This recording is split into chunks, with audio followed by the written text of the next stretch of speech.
पुल सिरात एक नहायत बारीक, खौफनाक और हौलनाक रास्ता है जो दोज़ख के ऊपर क़यामत के दिन कायम किया जाएगा और तमाम इंसानों को उस पर से गुजरना लाजमी होगा। कुरान मजीद में इरशाद बारी ताला है, व इम मिनकुम इल्ला वारिदुहा काना अला रब्बिका हतमन मक़दिया, यानी तुम में से कोई ऐसा नहीं जो दोज़ख पर से ना गुजरे, ये तेरे रब का तयशुदा फैसला है।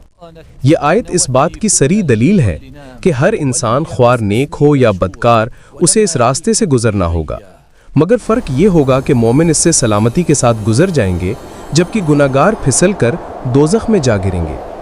अहादीस मुबारका में नबी करीम सल्लल्लाहु अलैहि वसल्लम ने पुल सिरात की हौलनाकी को बयान करते हुए फरमाया कि ये पुल बाल से ज़्यादा बारीक और तलवार की धार से ज़्यादा तेज़ होगा।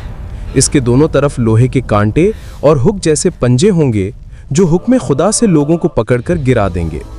मोमिनों के लिए उनके नेक आमाल रोशनी बन जाएंगे जो उनके रास्ते को मुनव्वर करेंगे।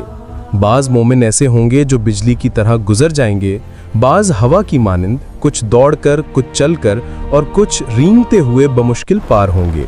मगर मुनाफिकों और गुनाहगारों का नूर बुझ जाएगा और वो अंधेरे में भटक कर नीचे जा गिरेंगे। हज़रत अनस रज़ी अल्लाहु अन्हु से रिवायत है कि रसूलुल्लाह सल्लल्लाहु अलैहि वसल्लम ने फरमाया कि लोगों के ईमान के मुताबिक उनके नूर होंगे।